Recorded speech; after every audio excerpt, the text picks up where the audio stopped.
Hello my friends, and welcome back to my channel. It is yet another Taste of Home series collab that Kim and I have put together. You know, I think this is our third one. We are really having a good time doing it. Kim and I both collect the annual recipe books from Taste of Home, and we decided to put them to good use. And every couple weeks, we pick a recipe out of one of them. We pick a year and pick a category, and one of us picks a recipe, and then we share it with you. So Kim actually picked the recipe this month or this week or whatever it is that we're doing them. And she picked the 1997, and she picked main dishes. So I am going to share with you a recipe called Bohemian Beef Dinner. I think it's kind of got a fall vibe going with it, but that's okay. I picked it because it cooks for 2 hours on the stove and I don't have to do anything to it. So I thought it would be a nice, easy one on these busy days. Because if you watch my channel, you know I've been very busy with the markets and things like that. And I just noticed I have flour all over my shirt because I've been working on a market for tomorrow. So anyway, I am going to turn you around and show you the ingredients we're using. And as always, I'm gonna have Kim's video linked down in the description box below so you can go see what she made. All the good stuff. So I'm gonna turn you around, I'm gonna show you the ingredients, and we're gonna get started on this dinner because it is getting late. Okay, I'm not gonna lie, it looks like a lot of ingredients, but I don't know, it's a lot of spices. So we're gonna start off, we need 3/4 of a cup of all-purpose flour. We need a teaspoon of salt. We need a 1/4 teaspoon of black pepper. We need 2 pounds of beef stew meat cut into 1-inch pieces. Then we need 2 tablespoons of cooking oil. Please ignore my bottle. I refill this bottle from a gallon bottle, and you know what, oil makes things look a little funky. So I'm just gonna use avocado oil. You can use whatever kind of cooking oil that you like. We're gonna need 2 medium onions, and we're gonna chop those. We're gonna need a clove of garlic minced. I am out of fresh garlic completely, so I keep this on hand just in case. So 1 clove is about a teaspoon of this. We're gonna need a teaspoon of dill weed. This is my home-grown, home-dried dill weed. We're gonna need a teaspoon of caraway seed. I had no caraway seed, and I went to ShopRite to get it, you know, like the regular grocery store.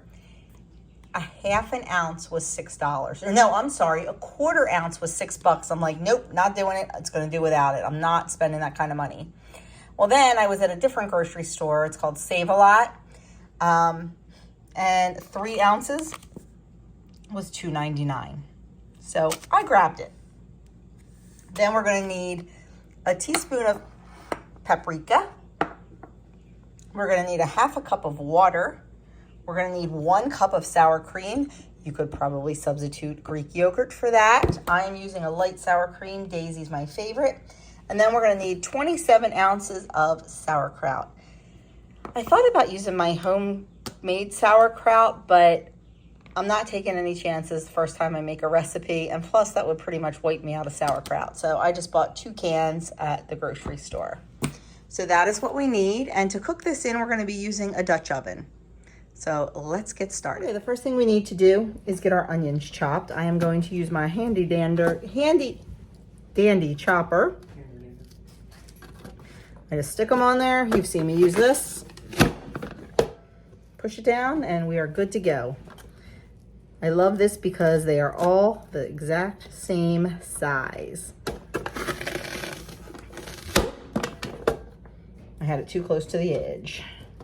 So I am going to go and do these 2 onions, get those all chopped up, and then we're going to move on to dredging our beef in our flour mixture. There's our 2 onions done in under a minute. Okay, next we have to dredge our beef. So in this bowl, I have 3/4 cup of flour. I have a 1/4 teaspoon of black pepper and 1 teaspoon of salt. We're just going to take our beef pieces, dredge them in the flour, shake them off, and put them on a plate. You can also do this in a Ziploc bag. Just put all your flour and salt and pepper mixture in a Ziploc. Throw some beef in, a couple cubes at a time. Shake it up. Pull them out, shake them off, and you're good to go. I don't know. I like doing it like this. Figure that way I'm not wasting a plastic bag, and this is just as quick and easy to me. So I am going to go get all these done.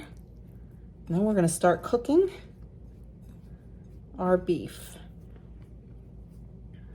Okay, as you can see, I probably only used about half of a cup of flour. There's probably about a quarter cup still in there. Okay, I have 1 tablespoon of avocado oil heated in my Dutch oven. And I'm just going to place my meat in.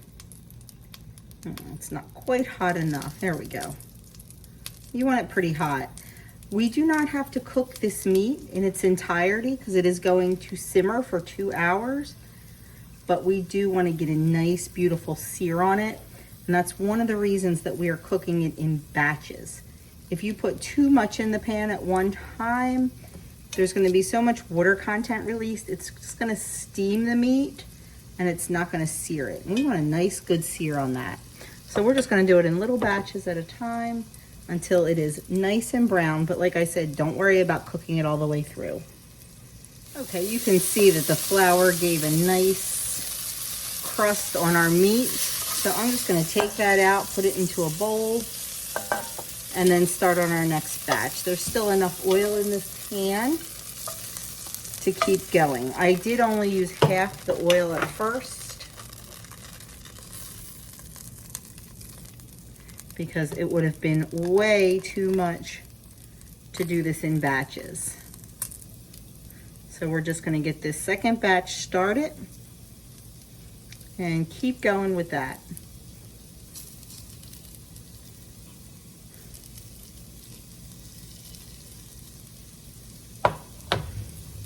Okay, our meat is all done, so I'm going to put it back in the pan. Woo!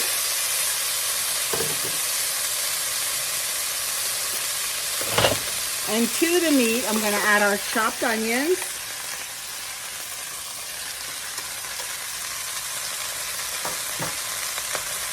The paprika, the garlic, the caraway seed, and the dill.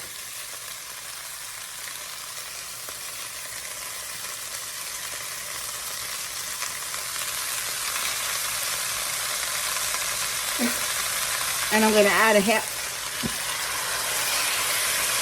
a cup of water. We're going to give that a good stir. We're going to reduce our heat.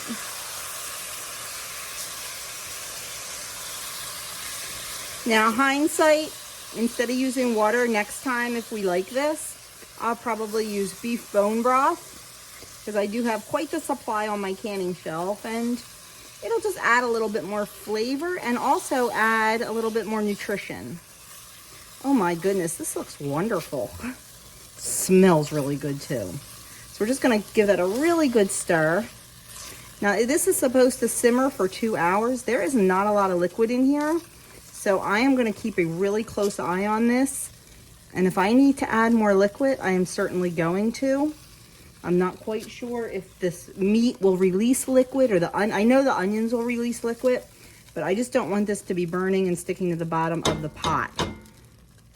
So we are going to put the lid on it and let it go for 2 hours, stirring it occasionally. But like I said, in the beginning, I'm going to check this quite often to make sure it is not burning. Okay, so I did add another half a cup of water to it because it was sticking really, really badly.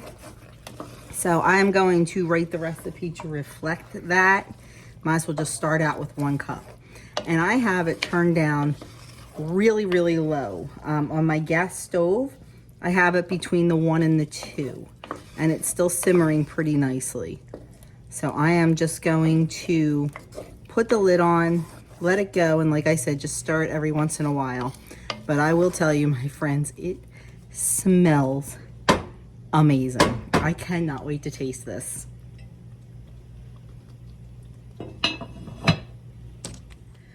Okay, my friends, this has been cooking for 2 hours. It is done. I did a taste test and it definitely needs salt. Definitely needs salt. So I think the next time I make it, in addition to putting the salt in the flour mixture, I'm also going to add salt to it when I do the paprika and such. So now what we're gonna do is we're gonna take a cup of sour cream. And like I said, you can use, probably use Greek yogurt with much success here. We are just gonna mix that in. You wanna make sure that you don't bring this to a boil. You don't want that sour cream to curdle. You just wanna heat it through.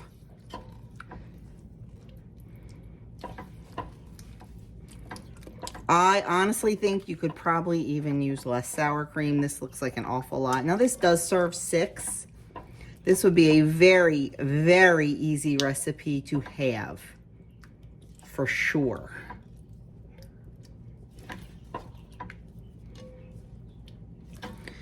Maybe you want to use half sour cream and half Greek yogurt. You could pretty much make this your own. Okay, I am going to keep this on low, put the lid back on, and let it heat through. Let the sour cream heat through. And I'm gonna go prepare the sauerkraut. And by prepare it, I mean heat it up. Well, my friends, we just finished dinner, and I will say, I was skeptical with the whole sauerkraut thing, but oh my goodness, delicious, delicious, delicious. I will also ask the guys what they thought about it. So Douglas? Thumbs up, 2 thumbs up. Yeah. Very good. I give it 2 thumbs up too. That was really good. And I'm really surprised Andrew liked it. Andrew does not like stew meat. He does not like long cooked, like he does not like Mississippi pot roast. He does not like pepper steak. He does not like beef stew. He doesn't like that type of meat, but he loved this. So it was super, super good, and I highly recommend it. Definitely easy to have, because this does make 6, and there's a lot here left on the platter. So it will be lunches the rest of the week. So definitely have it if you don't want to be eating it for a week, if there's only 2 or 3 of you. And like I said, you could lighten it up by maybe using Greek yogurt instead of sour cream. I'm not a fan of that, so I wouldn't do that, but that's just me. If that's something you like and something you're used to, or maybe go half and half Greek yogurt and half sour cream. But otherwise, it's really not very, I will put the points and the calories right here for you. But yep, definitely a thumbs up, pretty good. So Taste of Home has come through again. So don't forget, check that description box below. Go over and watch Kim's video. See what she is making out of the 1997 Taste of Home Annual Recipes book, main dish category. And that is it. So I can't wait to do this again, and we'll see you in the next video.